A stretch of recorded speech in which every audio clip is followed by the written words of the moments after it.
अनुराग जी, मैं आपसे पूछना चाहती हूँ, आपने बहुत चुनाव देखे हैं और आप उन पॉलिटिशियंस में से हैं जो यूथ बीजेपी के विंग को खड़ा कर कर आए हैं। सड़कों पर आपने तिरंगा यात्रा करी थी कश्मीर में in the good old days. Himachal में कई चुनाव आपने जीते हैं।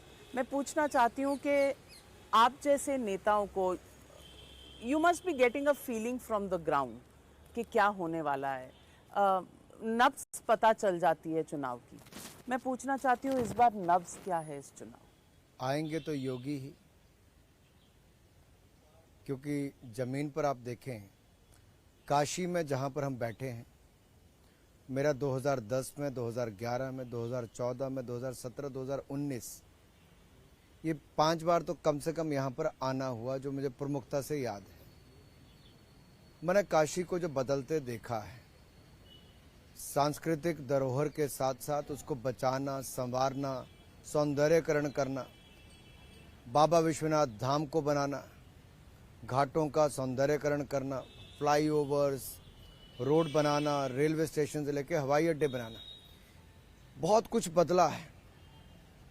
एक तरह से आधारभूत ढांचा बहुत सुदृढ़ हुआ है और ये जो आधारभूत संरचना है कहीं ना कहीं यहाँ के पर्यटन को पंख लगा रहा है, रोजगार स्वरोजगार के अवसर दे रहा है। और यहाँ की जनता कहती है जो काशी को संवारे हैं वो मोदी जी सबके प्यारे हैं और ये मोदी जी लोगों के मन में बसते हैं। कल के रोड शो में जो जनता उमड़ उमड़ कर बाहर आई है वो अपने आप में दिखाता है। लोग कहते हैं टिकट किसी को भी दिया हो वोट तो कमल पर ही पड़ेगा क्योंकि मोदी जी चाहिए। और जो 5 साल पुरानी लोग बात याद करते हैं, देखिए एक दिन में 2 शो थे। आप होटल में जाएंगे तो होटल वाले कहेंगे समाजवादी पार्टी के लोग आए, तोड़फोड़ की, गुंडागर्दी की, इस तरह की रिपोर्ट्स आती हैं। रोड शो में जाएंगे तो वहां पर भी कोई महिला जा रही है उसके साथ बदतमीजी कर दी, दुकानदार के साथ कर दी, राह चलने वालों के साथ कर दिया और पुलिस वालों तक लाठी चलाने का काम समाजवादी पार्टी के कार्यकर्ताओं ने कर दिया। तो हुल्लड़बाजी, अपराधी, माफिया की पृष्ठभूमि वाले लोग समाजवादी पार्टी के साथ नजर आएंगे। उनको देख के ही लोग कहना शुरू कर देते हैं कि जो है यूपी के विनाश का पहिया अखिलेश भैया, अखिलेश भैया। तो ये जो यूपी के विनाश का पहिया, कोई वापस विनाश चाहता नहीं है। तो मुद्दा क्या है इस वक्त काशी में?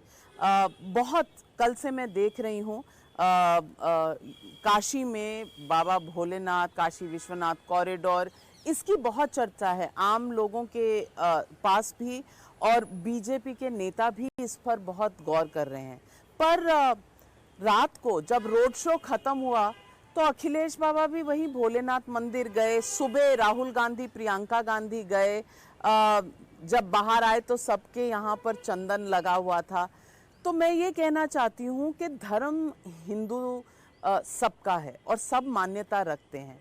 तो बीजेपी सिर्फ हिंदुइज्म को या ये जो बाबा भोलेनाथ का जो मंदिर है ये हमारी वजह से है, हमने बनाया इसलिए हमें वोट दें, ये अप्रोप्रिएशन क्यों है?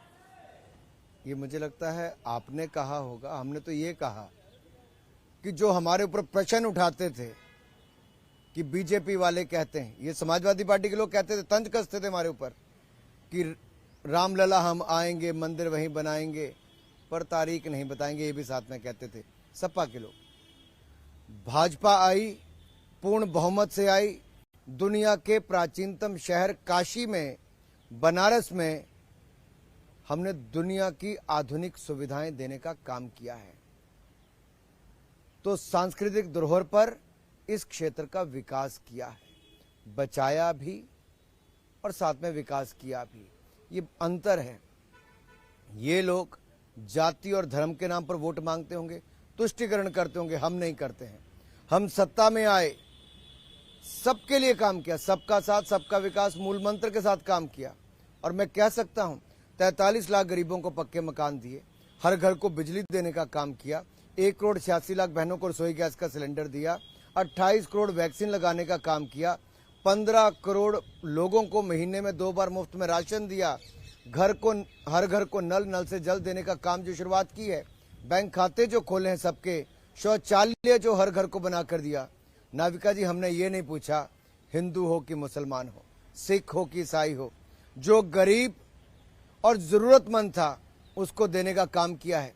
तभी लोग कहते हैं मोदी योगी जी ने जाति धर्म से उठकर बढ़ाया सम्मान, सबसे पहले गरीब कल्याण, सबसे पहले गरीब कल्याण। और ये गरीब कल्याण के मूल मंत्र के साथ जो काम किया है, इसके कारण एक बड़ा वर्ग लाभार्थियों का भारतीय जनता पार्टी के साथ जुड़ा है। उन्होंने देखा है कि इंदिरा गांधी, नेहरू जी से लेकर बाकी सब लोग चुनावी बेला है, उड़ते हुए हेलीकॉप्टर भी आपको नजर आएंगे। बनारस से निकल रहे हैं, आज आखिरी दिन है रैलीज का, और मुझे भी मिर्जापुर जाना है। बिल्कुल, लेकिन आपको मैं इतना ही जाना है। कहूंगा कि हमने गरीब कल्याण के लिए जो काम किया है, ये हमें अलग करके दिखाता है। बसपा सपा कांग्रेस आई, गरीब के नाम पर वोट पाती थी, लेकिन अपने नोट कमाने का काम करती थी। मोदी जी, योगी जी की छवि देख लीजिए, 1 रुपए का कोई आज तक आरोप नहीं लगा पाया। और मैं योगी जी को तब से देखता हूं जब हम सांसद थे इकट्ठे। योगी जी सीनियर थे, 3 बार तो हम इकट्ठे सांसद रहे। योगी जी सवाल उठाते थे जापानी बुखार का और गैंग वॉर का। जब सत्ता में आए, मुख्यमंत्री बने, जापानी बुखार और गैंग वॉर को समाप्त करने का काम किया। मुजफ्फरनगर से मऊ तक माफिया राज को साफ करने का काम किया। मच्छर और माफिया से मुक्ति दिलाने का काम योगी आदित्यनाथ जी ने किया है। और यहां पर भारतीय जनता पार्टी की सरकार ने, जहां केंद्र की मोदी जी की योजनाएं हैं, उसके कारण यहां पर आगे बढ़ाने का काम किया है। लागू उनको प्राथमिकता के साथ किया है।